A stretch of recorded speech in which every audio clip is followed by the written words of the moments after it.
right, we are here to talk again about marketing for accounting firms and CPAs. And I have with me today, Seanna Asper. Seanna is great. She's very active on LinkedIn. I've been really impressed with the stuff she's been posting. And specifically, I was really interested because she has a very specific niche for her firm.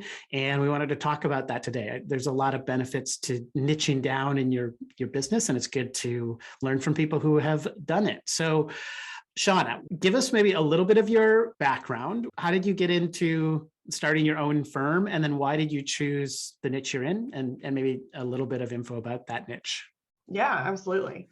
And so I'll start off by saying my firm is actually both horizontally and vertically niched. So we are a fractional CFO firm. We don't do tax work. We prep financials for tax preparers, and we are the liaison for our clients in that respect.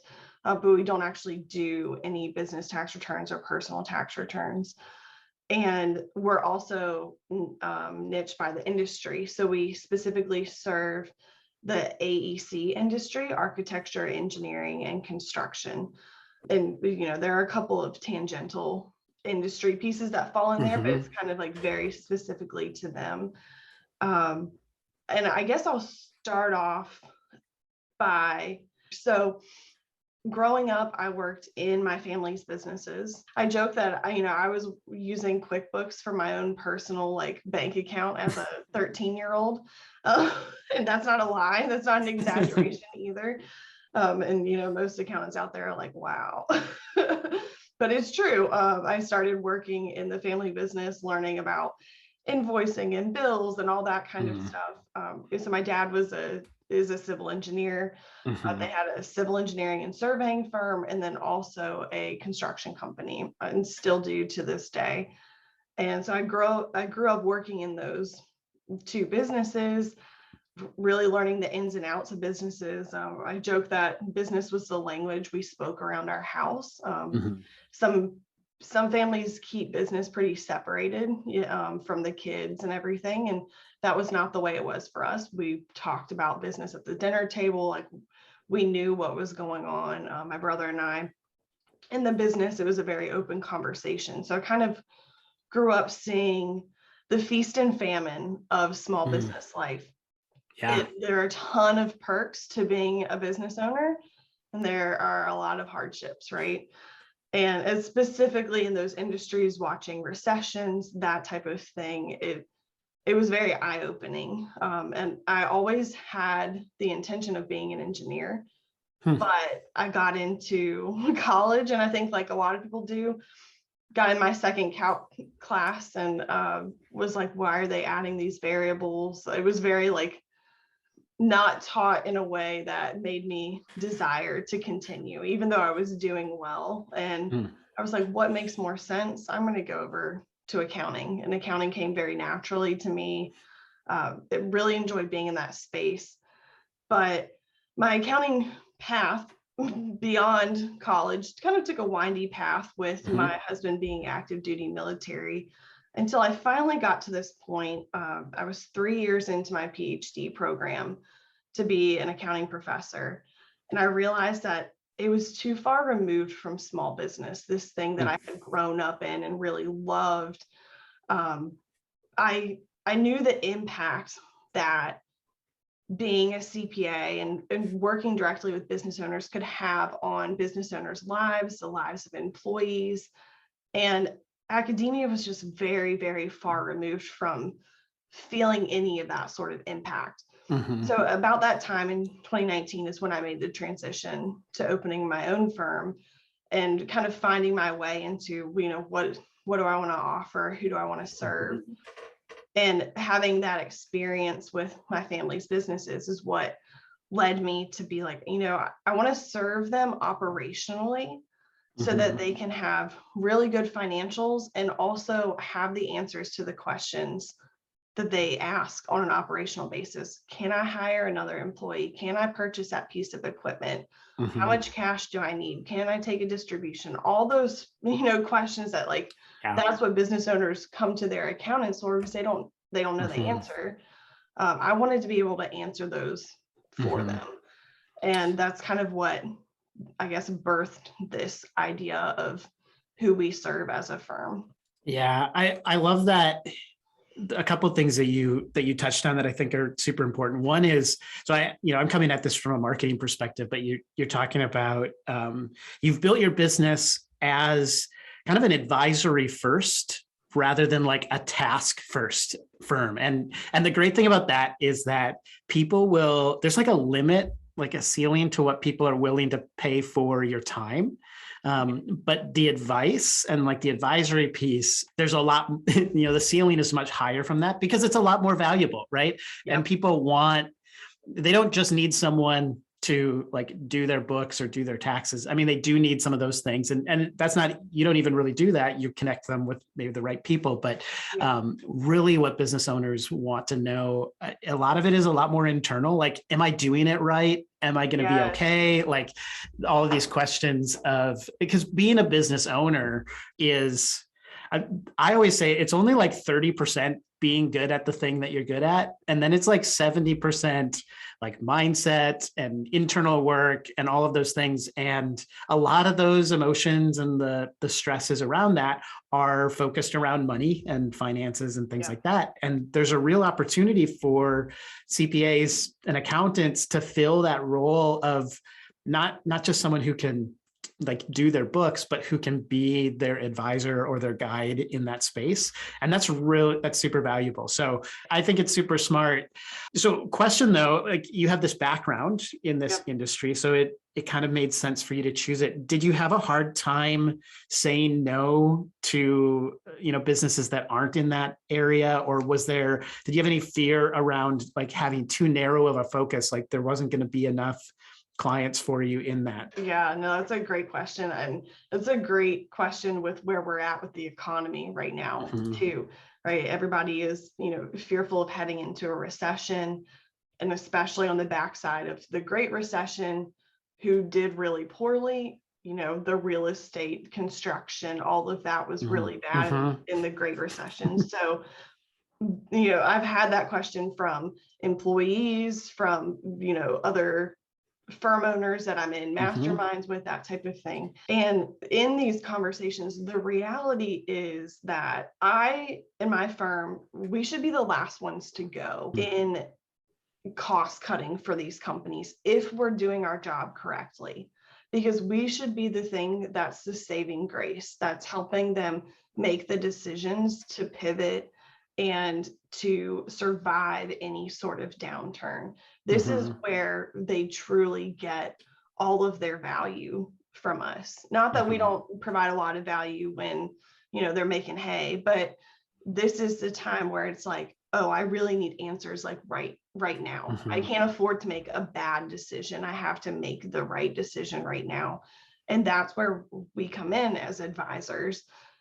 So from that standpoint, as long as we're positioning ourselves as the advisor and kind of hitting back on what you said, I always know that I'm not a right fit for someone when they refer to me as their bookkeeper. And this has nothing to do with like the title of bookkeeper, but I know that I haven't positioned myself well, or I'm not in this space that they're looking for if they see me as like a check the box compliance type thing. Like I should be the person, my firm should be the team that they're coming to when they're really having those hard questions that they're like, hey, I need help. Like, how's our profit doing?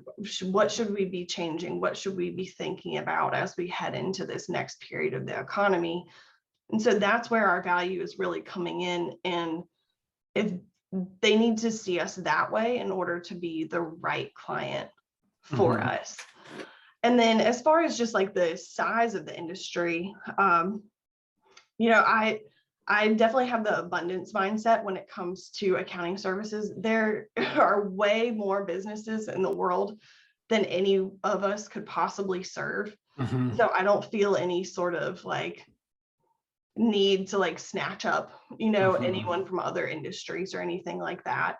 And I think it helps us by staying in this narrow focus. We really can start to create some really good systems and processes and training within the team Whereas if I was like, I think we should take this like e-commerce client just because there's a lot of work that goes into that doesn't benefit any of our other clients. And having that specialty for that one client, it's just a lot of essentially wasted time. We can't create that efficiency. What I found is a lot of entrepreneurs are very good problem solvers, and that actually is a thing that they're really excited about. And this idea of niching down, there's a concern that you're going to get bored by just working with the same clients over and over again. And the problem is most people you hire are not of that same mindset. They're not as like comfortable with the problem solving. And so you end up putting yourself, if you have to solve a new problem for every client, like that's fun at first. And you might feel like you're really good at it because you're doing new things for clients, but you can't build on it. And you can't build the processes that you can train and hand off to other people. You become the bottleneck or the linchpin every time. And so it can really limit your ability to grow into like a more sustainable firm that doesn't, where, you can't take a vacation, if you're the linchpin, right? Build processes within an industry niche, every time you solve a problem for a client, you add that to your stack of, solutions that you can offer to all of your clients. And then it becomes easier and easier to serve each one. And that improves your profit margin and all of that. So how did you find your first couple of clients, and how do you get business now? How do you grow? Yeah, that's a great question. The first couple clients, honestly, it was just within my network. I worked with, I guess within my network, I had someone that was, she did more operational advising. So more like org structure, that type of thing. And this was a client, my first couple of clients were actually people she worked with. And they were in the process of making some decisions, needed a forecast built out. And I was like, yeah, sure, I can, do a forecast. And then from there, after working with me, they're like, well, we actually need, like this on a recurring basis. I'm like, perfect, and got to have that conversation. And so the network is definitely a big thing. I think everybody feels that. In this industry, the know, like, trust factor is huge. So referrals are huge, but you can't bank on referrals. There's no time, there's no like timely way that referrals flow into your firm. And so outside of, that kind of networking is really focusing on being a thought leader on LinkedIn, sharing good, valuable content that kind of gets me in conversation with those business owners. And then what I've really noticed is that helps lead into doing webinars and trainings within the industry niche that we're in, so we can have more of those types of conversations and get in front of that pool more specifically. And again, building that know, like, and trust factor so that it's a warm lead. I think especially with being in this focus of being the fractional CFO space, it's not just to check the box of like, hey, we need our bookkeeping done or we need our taxes done. So you do have to have a little bit more of that warm lead for people to say like, oh yes, I want to work with you on a monthly basis in that way. So it's important to kind of show up in that manner and kind of help them see what the benefit is, because it's a little bit different from the traditional CPA firm, but yet it's where pretty much all you can read in the accounting world is how we're all pivoting that direction. An interesting thing, another thing about being in a narrower industry, you mentioned that you're mobile, you've been moving your business, place to place. A generalist firm usually is limited to like a geographic footprint. Like if you serve everyone, the only marketing play you really have is like local SEO or like local, you're trying to capture demand for your services for people who live near you. It's not that you couldn't work with people anywhere, but it's just too big of a market to target, and so it does limit you as well to build your business in a place. Whereas you have this flexibility to go out there, and also you can go and you can find groups and lists of people who fit criteria. Do you use LinkedIn Navigator or like some of the other tools with LinkedIn to target around like industry? Not right now. My focus on LinkedIn really is just content creation and kind of having those conversations. And I assume that like using some of the hashtags, finding some of the people in that industry is kind of like helping get me in front of their network, which is creating this nice snowball effect from that standpoint.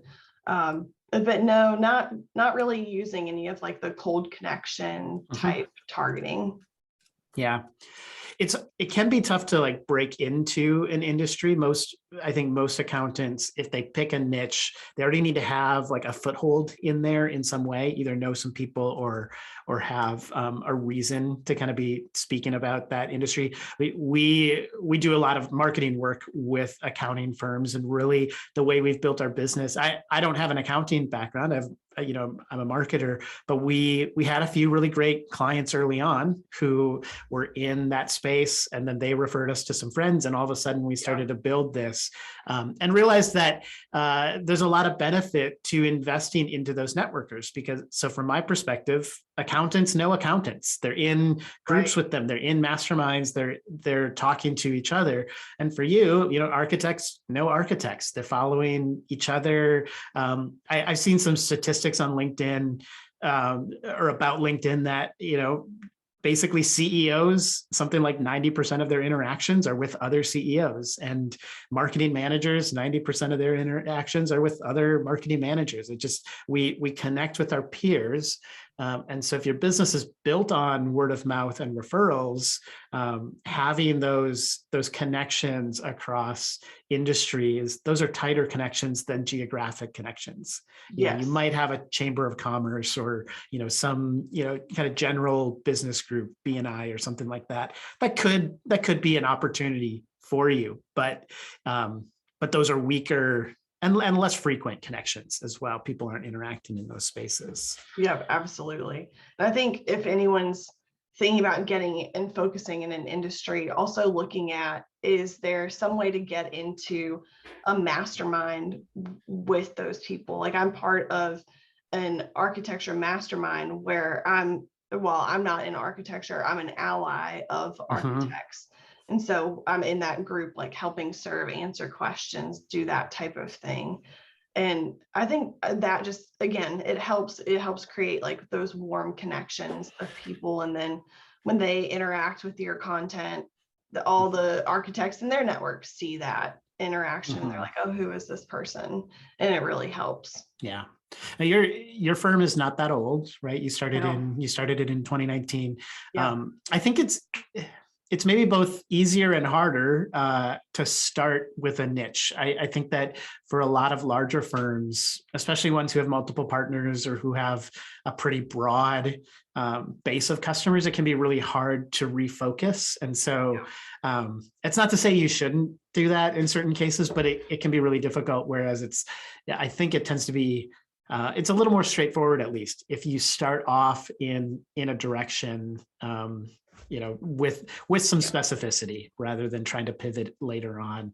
But it's hard to say. The thing that I always think about when people are talking about their niches is I think the hardest thing is to say no to wrong fit clients when there's like money on the table in front of you that you could say yes to, and you could choose to work with, even though it's not in your exact wheelhouse.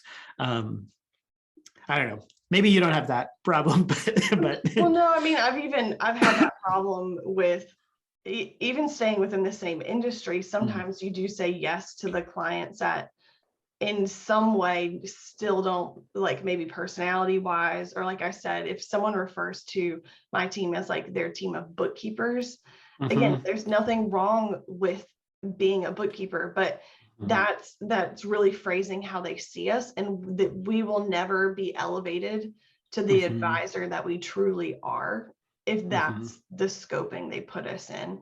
And so we've definitely had those clients that are like, not necessarily, there were probably red flags that were ignored. And then at some point we had to make the decision of like, okay, it's better to let them go. But it is hard to let go of revenue, right? Yeah.